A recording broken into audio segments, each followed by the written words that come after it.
Hello everyone, this is Activity 1, Coordinate Proofs. A quadrilateral has vertices 0, 0, 4, 3, 13, -9, and 9, -12. Question 1. What type of quadrilateral is this? Justify by looking at slopes and distances. So as you can see here on this graph, I have plotted each of these points, and I've named them A, B, C, and D.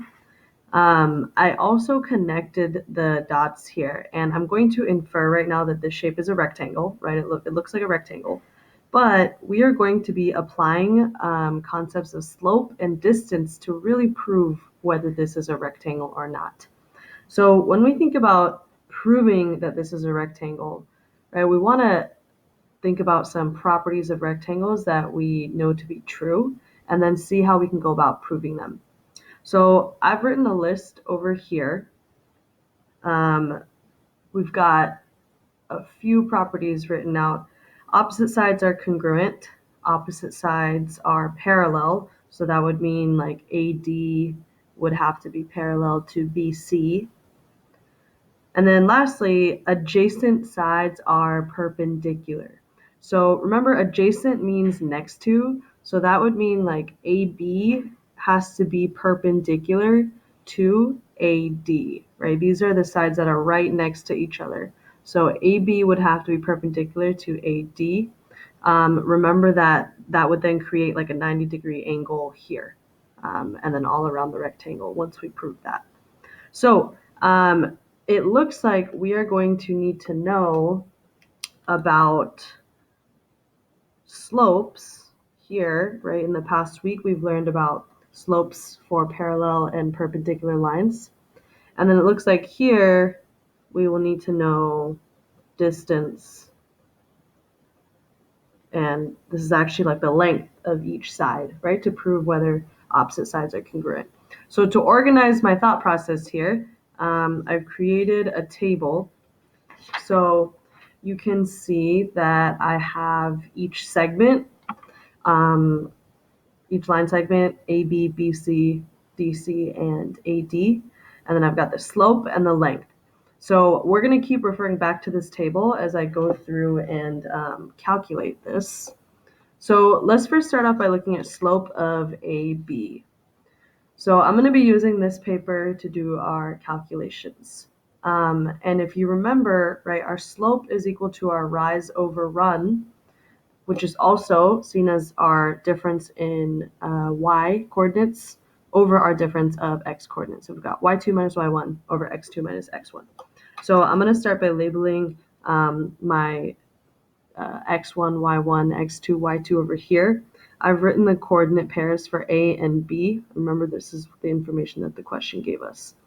So let's first start with our x2, y2. I'm just going to label point B as x2, y2.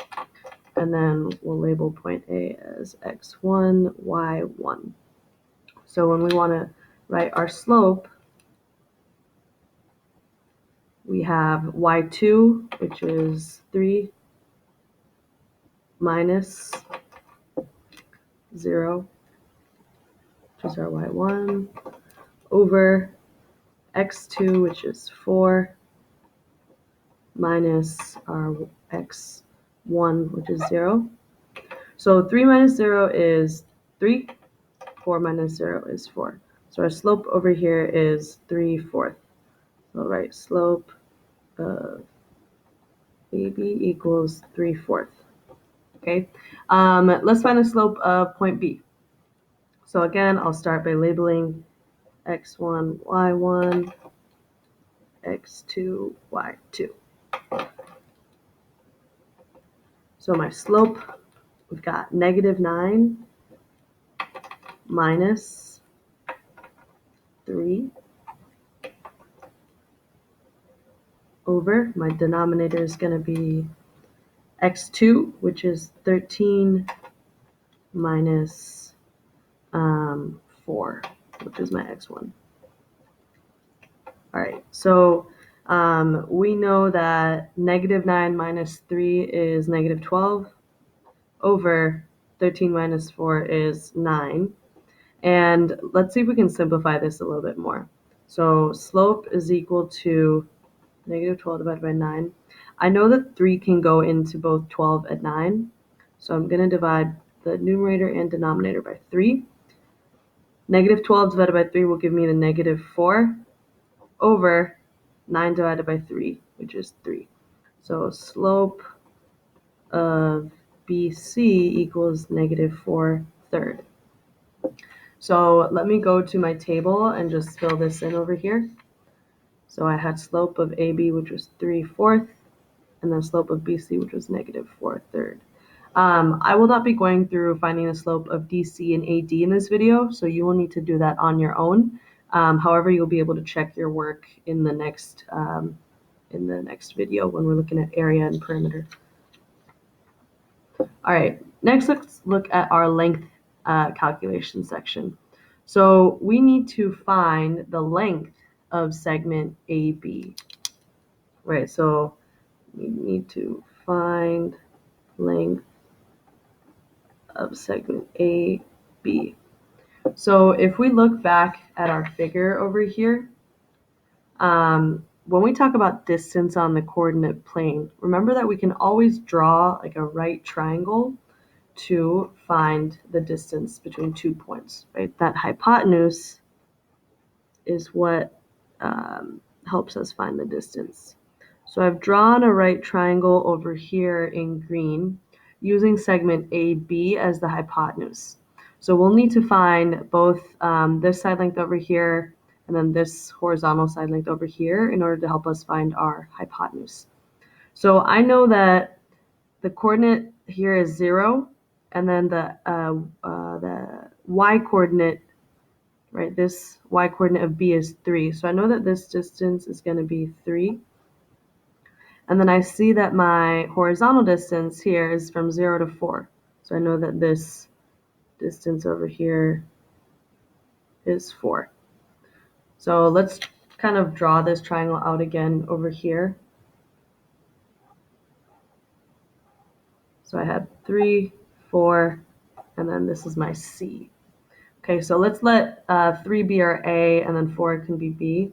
So if we plug it into the Pythagorean theorem, we have 3 squared plus 4 squared equals C squared. We know that 3 squared is 3 times 3, which is 9, plus 4 squared, which is 4 times 4, 16 equals C squared. I know 9 plus 16 is 25 equals C squared. We can take the square root of both sides. And since we're talking about distance here, C is going to be equal to positive 5, which is the square root of 25. Remember that we can also recall our Pythagorean triple,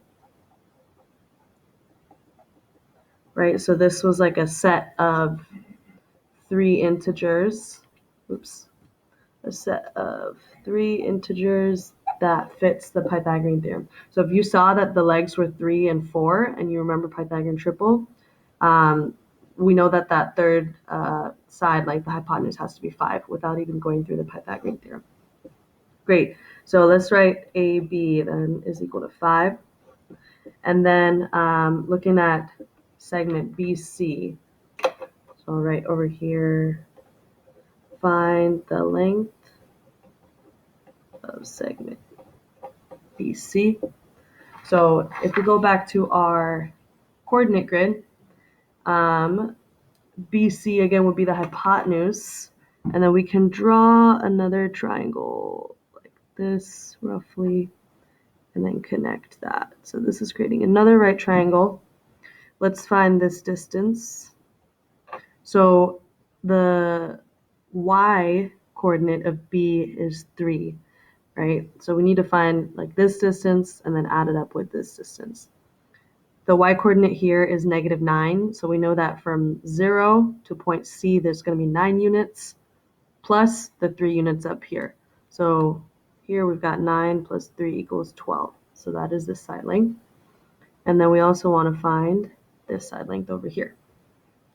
X-coordinate is at 4, and then the x-coordinate for point C is at 13. I know the distance from 4 to 13 is 9. So I will redraw this triangle over here.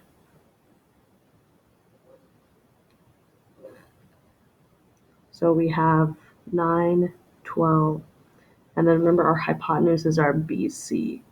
So let's plug this into the Pythagorean theorem. We have 9 squared plus 12 squared equals c squared. 9 squared is 9 times 9, which is 81, plus 12 squared, which is 144. 81 plus 144 is 225, equals c squared. We can take the square root of both sides, and then c is equal to 15. So BC is equal to 15. So let me go back and fill that in over here. So the length of AB was 5, length of BC was 15. And if you want to check your work, take this time right now to find the slope and length of DC and AD. But here is the answers for that. So DC was 3 over 4, length was 5, negative 4 over 3, 15. Okay, so we need to prove that opposite sides are congruent. Looking at this, so we need to look at distance. So AB and DC are opposite sides, right? And they've actually both got a length of 5. And then we see that AD and BC are opposite side lengths, and they both have a length of 15. So we have fulfilled this first criteria where opposite sides are congruent for this rectangle. Let's look at the second one. Opposite sides are parallel. So we know, right, that slopes of parallel lines are equal. So I'm going to put like a star here. Slopes are equal for the second one. So again, the opposite sides AB and DC, they both have slopes of 3/4, so 3 over 4. And then when we look at BC and then AD, those are our opposite sides. BC and AD both have a slope of negative 4 over 3. So our second condition is now fulfilled. This last condition, adjacent sides are perpendicular. Remember that earlier this week we talked about perpendicular lines have opposite reciprocal slopes.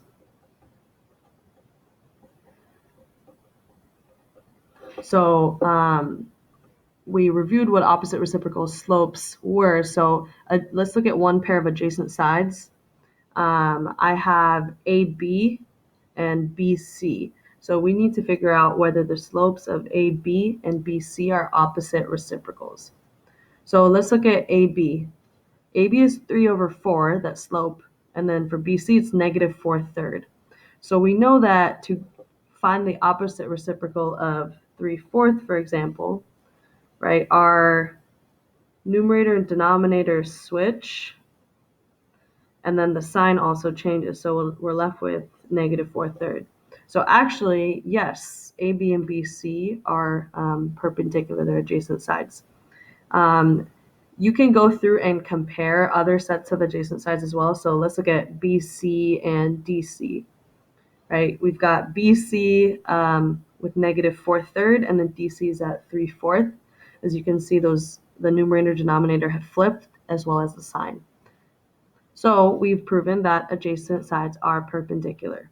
Because we've proven these three conditions, we have now proved that the figure created by these 4 points is indeed a rectangle.